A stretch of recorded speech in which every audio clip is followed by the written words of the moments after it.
देश भर में कोरोना वायरस का कहर लगातार बढ़ता जा रहा है और इस संकट की घड़ी में दुनिया भर के कई देश भारत की मदद के लिए आगे आ रहे हैं। इसी कड़ी में इजरायल कोरोना वायरस से लड़ने के लिए भारत को इस पूरे हफ्ते जीवन रक्षक उपकरण भेजेगा। यरूशलेम में जारी हुए एक बयान में इस बात की जानकारी दी गई है। भारत भेजे जाने वाले इन मेडिकल उपकरणों में ऑक्सीजन जनरेटर्स और रेस्पिरेटर्स शामिल हैं। एक प्रेस रिलीज में कहा गया कि इन उपकरणों को मंगलवार से इस पूरे हफ्ते विमानों के जरिए भारत भेजा जाएगा। विदेश मंत्री गाबी अशकेंजी ने एक बयान में कहा कि इजरायल भारत का एक करीबी और महत्वपूर्ण दोस्त है।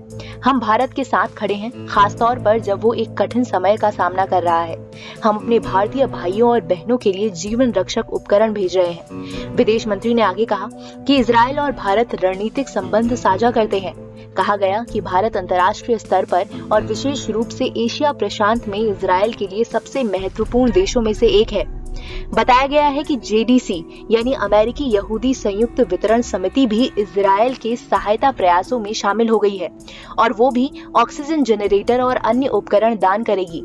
बयान में कहा गया है कि हमें याद है कि पिछले साल कोरोना वायरस संकट की शुरुआत में भारत ने भी इजरायल की मदद की थी। बता दें, भारत ने इजरायल को मास्क, ग्लव्स और कच्चे माल की एयर डिलीवरी को मंजूरी दी थी और इजरायल के नागरिकों की वतन वापसी की व्यवस्था में भी मदद की।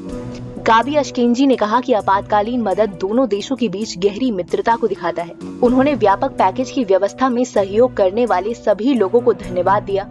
इजरायल के विदेश मंत्रालय ने अपने कई आर्थिक निकायों से मदद मांगी है। इसके अलावा एक सॉफ्टवेयर कंपनी ने भी 150 ऑक्सीजन जनरेटर्स को भी इस राहत पैकेज में दान करने का ऐलान किया है। आपको कैसा लगा हमारा ये वीडियो, कमेंट सेक्शन में लिखकर जरूर बताएं।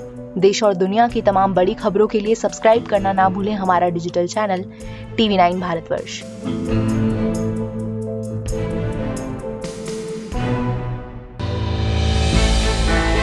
हमने की गलती फिर एक बार, कोरोना ने किया दोबारा प्रहार। मास्क, 2 गज दूरी, करें अपनी सुरक्षा खुद। कोरोना टीका हम सबको लगाना है, मिलकर साथ समझदारी से कोरोना को हराना है।